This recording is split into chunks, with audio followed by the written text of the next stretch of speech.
दोस्तों, आज की कहानी है छोटी बहू। बड़ी बहू तो मेरे से बर्तन धुलवाती है।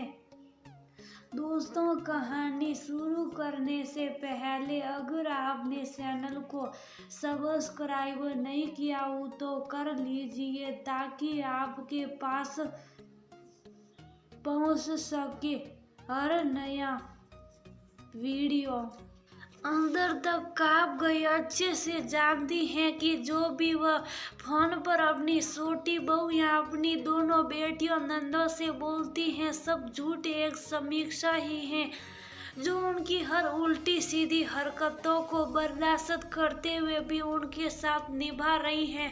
उन्हें यह भी अच्छे से पता है कई बड़े शहर वाली छोटी बहू के घर तो 2 दिन में ही वापस टिकट करा कर भेज देगी, क्योंकि उनके ऐसे नखरे आखिर उठाने की हिम्मत किसी में नहीं। अब सांस होकर अपनी गलती की माफी मांगने से तो वह रही, इसलिए आगे से फोन पर इस तरह समीक्षा की बुराई करना बंद कर दी। कोई अगर पूछता कि बड़ी बहू खाना पीना समय पर दे रही है, वह कहती हाँ सब बढ़िया है, कोई परेशानी नहीं। जब सब बढ़िया है ही तो सबसे यही कहना चाहिए, ना कि झूठ माठ बोलकर बहू को बदनाम करना चाहिए।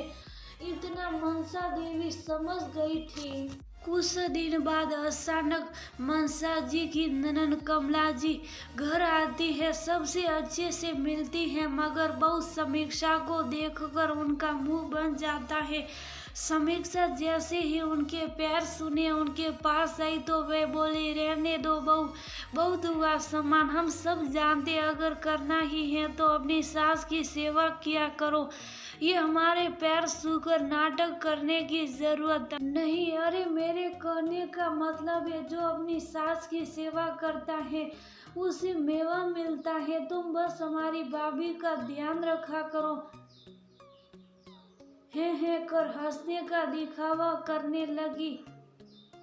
बुआ जी बड़ी थी, ऐसे तंज ताने पहले भी दिया करती थी, मगर आज बात कुछ अलग थी।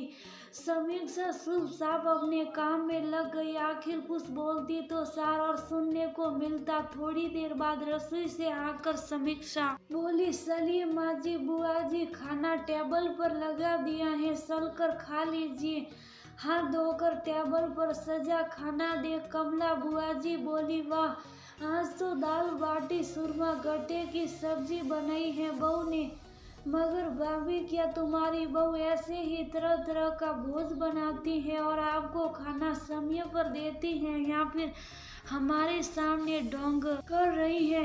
जी जी, आप भी कैसी बातें कर रही हैं। समीक्षा बहू तो मेरा बहुत ध्यान रखती है और खाना एकदम समय पर लाकर देती है, दवाई खाते ही साथ में, इसलिए देरी का तो सवाल ही नहीं होता। आप आराम से खाना खाइए, ज़्यादा बातें करेंगे तो ठसका लग जाएगा। बात बदलने के लिए मनसा जी बोली, हाय हाय भाभी, आप तो अपनी बहू से बहुत डरती है। अरे फोन पर तो आप उस दिन कह रही थी पराठा अचार से खाने वाली हैं बहू, सब्जी तो देती नहीं। हम सब देख रहे, पिछली बार जब आप आई थी कितनी हट्टी कट्टी थी, और अब देखिए कैसे सुसाम हो रही है। एक काम करिए, आप चलिए हमारे साथ, हम रखेंगे आपको, खाने पीने में कोई कमी नहीं करेंगे। समीक्षा की तरफ देखते हुए बोली, नहीं दीदी, उस दिन भी उसने दाल सब्जी मेरे लिए सब बनाया था, वह तो मुझे पराठे संग अचार पसंद है, इसलिए बोल गई थी। मनसा जी जेबते हुए बोली, आज मनसा जी का कान लौट लौट कर उन्हें सुनाई दे रहा था, जो भी उन्होंने फोन पर अपनी ननद को बोला था।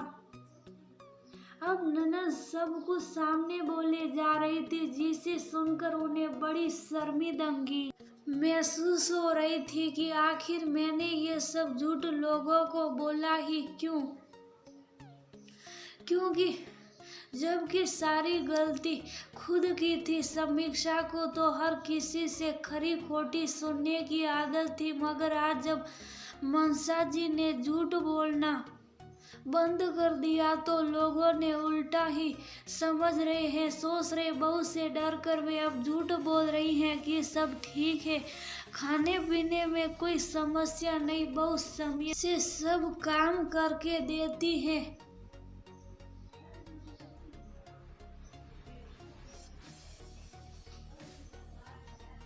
आदि जिसकी वजह से अभी भी समीक्षा को ताने सुनने को ही मिल रहे। तब मनसा जी दाल लेने के बहाने रसोई में पहुंची और समीक्षा को देख बोली, बहू तुम सही कहती हो, मेरी इन हरकतों की वजह से तुम्हें हर बार सुनना पड़ता है। आज जब मैंने उल्टा सीधा कहना बंद कर दिया तब भी तुम्हें ही सुनना पड़ रहा है, पता नहीं क्यों।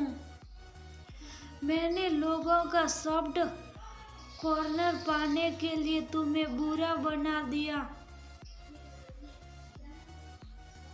सासू माँ, झूठ के पाप नहीं होते, मतलब झूठ बोलने वाला व्यक्ति अपनी बातों पर टीका नहीं रहता तो बार बार अपनी बात बदलता है, जो अभी आपके साथ हो रहा है।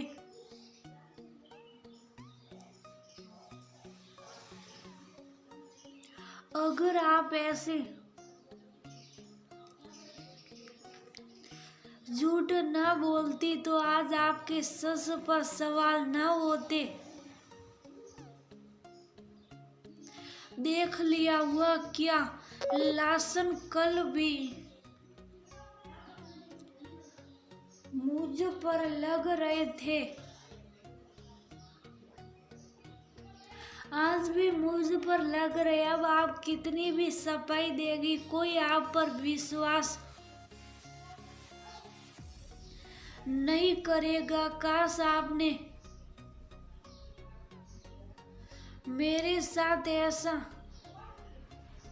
ना किया होता। वो शुभ साफ समीक्षा रसोई में अपने कामों में लग गई। उसे अच्छे से पता था झूठी बातें हैं पूरे खानदान में फैली है,